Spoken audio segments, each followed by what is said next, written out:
Thank you, Dawar, and thanks to the Dawn Media Group and the organizers of Breathe Pakistan conference. It's a very loaded question, and I think the kind of rich discussion that we had that preceded this particular comment, I think that needs to be put in perspective. Briefly, I think in Pakistan, we need to see the overall picture of urbanization very objectively.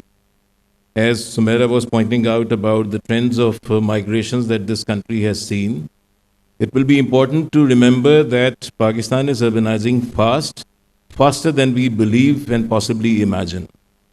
Our official figures say that we are 36% urban, but that only talks about the type of cities, locations, and towns that we categorize as urban, whereas the urban footprint in many ways is far greater.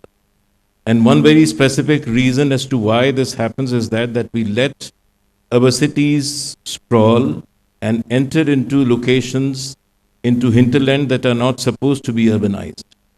So managing boundaries and obviously managing the overall urban sprawl is a very important factor that we need to take into account, given the fact that 56% of the entire urban population of Pakistan lives in the 10 largest cities of this country. Now, this is a very startling figure given the fact that we have over 550 cities of various sizes. But the largest cities of Pakistan are basically shouldering the load of urbanization in an extraordinary manner. And these are the cities that are under enormous amount of duress, and that is what we have to safeguard. So Karachi, Lahore, Faistabad, and all the larger cities of Pakistan are experiencing an extraordinary scale of sprawl. And this sprawl is manifesting itself into a very haphazard type of urbanization because somehow we are not able to manage the hinterland and obviously safeguard the very precious farming territories that are there in the case of, say, Lahore and other cities, and the coastal locations and other natural bodies that need to be safeguarded and prevented from utilizing for mundane purposes.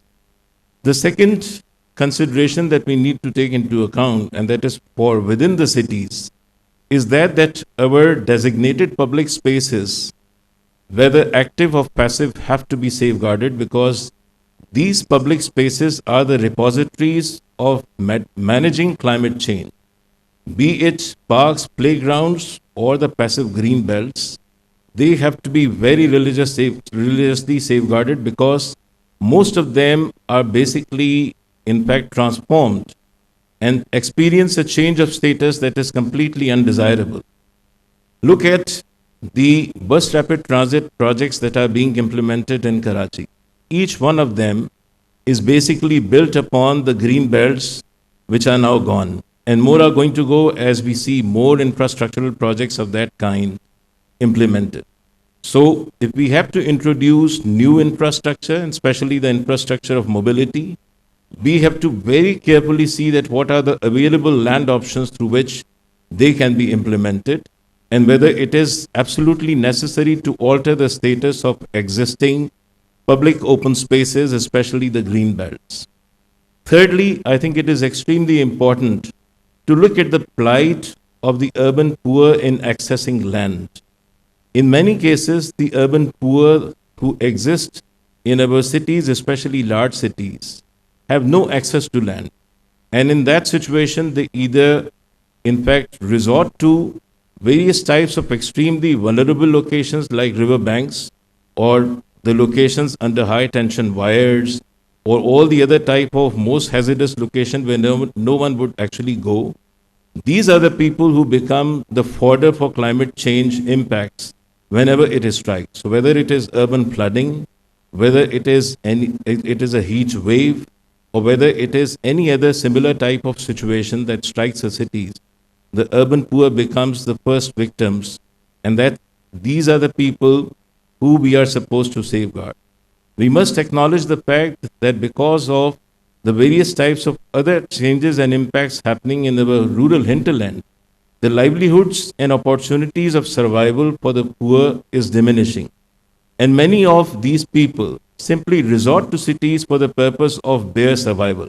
But when they reach the cities, new realities, rather stark realities, are there to welcome them. And as a consequence of that, instead of getting a survival, they mostly live in extremely precarious situations. And in most of the cases, their plight is not, in fact, acknowledged or analyzed into any kind of policies that we see. What they come across are ruthless evictions, or in many cases, other types of similar actions, often undertaken under the fancy name of anti encroachment. But in most of these cases, the anti encroachments are anti poor operations because we do not see the houses of the rich obliterated. They get regularized whenever they get into power or we get the privilege of getting the laws twisted to their favor. So I believe that it is important that when we discuss climate change, we also see that what kind of impacts it is causing on poor, especially urban poor, and how they can possibly be safeguarded by the right type of policy and plan intervention actions that possibly a conference like this would be able to, in fact, contribute. Thank you.